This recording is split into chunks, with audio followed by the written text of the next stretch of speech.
Welcome to Jets This Week. I'm Gary Lawless of the Winnipeg Free Press. This is Ed Tait, also of the Free Press. Welcome, Eddie. How you doing today? Outstanding, Gary. How about you? You should see the outtakes. It's a doozy today, folks. But anyways, let's get to the hockey.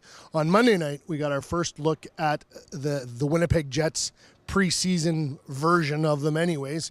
And that version included Josh Morrissey on defense, Nikolai Ehlers up front, Adam Lowry up front, and Nick Petan up front. All four of those kids will play again in Wednesday night's game against the Edmonton Oilers. And we'll see some more regulars filtering in. Evander Kane is going to play on a line with Blake Wheeler and Mark Scheifele. So a couple things, Ed. First of all, let's talk about the young guys. What did you see on Monday, and what are you looking for from those guys in their second game? And what do you think Paul Maurice and Kevin Cheveldayoff are looking from those kids? Yeah, so for me, the guy that looked the most ready was Adam Lowry. Just the way he just played like a guy that's been through this before. Up and down the wing, which he's been playing center an awful lot in St. John's. So that was a kind of a switch for him, drafted as a winger. But I thought he looked really good, understood what his role is, to be defensively responsible, chip in a little bit offensively. I thought Nick Ehlers, looked like a kid playing his first NHL game, even though it was a preseason game. Probably tried to do a little bit much, but he's a really smart kid, and he understands hockey really well. He's a student of the game. I think I'd like to see what he does against Edmonton to see if he changes some things. Petan didn't jump off the page for me, but was okay. Same with Josh Morrissey. He'll play with Jacob Trouba against the Oilers, and that'll be an interesting pairing because that could be a pairing in the future.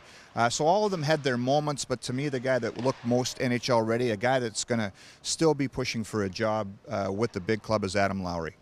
Yeah, Adam Lowry, polished is the word that came to mind for me. He's done a lot of good things already as a pro and and is trying to build on his resume, and now having him in camp and a chance to earn a job. The reason he's on the wing is they expect there's going to be an opening on that third line, and the center will probably be Matthew Perreault, and they'll probably have Michael Frolik on one side or the other. He can play either side. So that's why Lowry was giving it a whirl on the wing, and I think he passed the test. Josh Morrissey, to me, is a real interesting case study because I don't think we'll know what Josh Morrissey really has to offer until the regular season begins. Because Josh Morrissey's job is, and this will be his stock and trade for 10, 15 years in the NHL, go back, retrieve the puck, turn around, and make that first pass and get the puck out of his own end. Josh Morrissey, he has the skills to do that better than really any of the other Winnipeg Jets right now, except for, I would say, Toby Enstrom. And so the game is a little frantic right now. And as he figures out where Mark Scheifele and Brian Little in particular are going to be on the breakout, where they're going to drop down to, and he has an idea where to look for them all the time, that will give him a chance to really show his stuff. Yeah, the thing with Morrissey is that he's a real smart player, a Western Hockey League Scholastic Player of the Year, and sometimes you see him out here and it's like he's thinking the game too much in a way. You make a real good point, though, Gary, to me, and I hate making these kind of comparison things, but to me his game is kind of similar to the way Phil Housley used to play. A guy that is an excellent skater that makes that real crisp first pass and is just smart with the puck. To me, it seems like Josh Morrissey has in the back of his head, I've got to do this to make the team, I've got to do this to impress. Just play.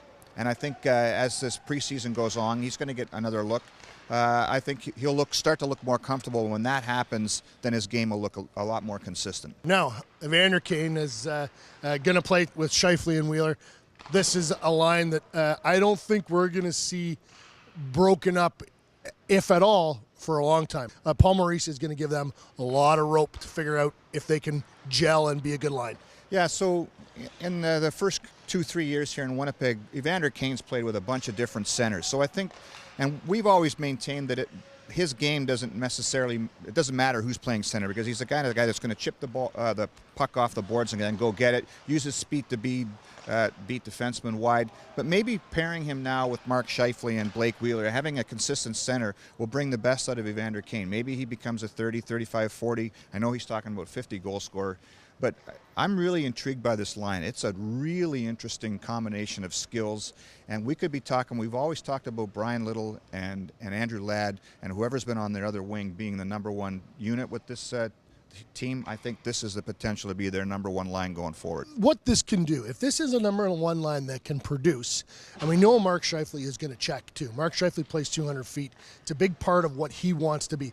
He wants to be a number one center that the coach can say every night, get out there against Taves, get out there against Crosby, get out there against Kopitar, Thornton, whoever it is. That's what Mark Scheifele wants to be. And if he can do that job and the other guys can score 30 or 40 goals each, all of a sudden you've got a real monstrous number one line. We already know that Brian Little and Andrew Ladd, whoever they put with them, whether it's Bufflin or Frolik or Lowry at some point or whoever else, we know what they're going to do. They're going to be good in terms of Corsi. They have great puck possession stats, and Andrew Ladd always seems to have 25 goals or so, and Brian Little always seems to be around the 60-point mark. Pretty nice second line. It's harder for teams to match up when you have two real good lines that can score, and so this is a real neat thing to keep an eye on for the Jets. I'm Gary Lawless. He's Ed Tait. We don't know where Randy Turner is. Tim Campbell is somewhere. Paul Wiesek is somewhere else. Melissa Martin's at Bombers practice. The outtakes are available at winnipegfreepress.com. The guy behind the camera is Tyler Walsh. He's the good-looking one. He should be in front of the camera. Jets this week. Thanks a lot.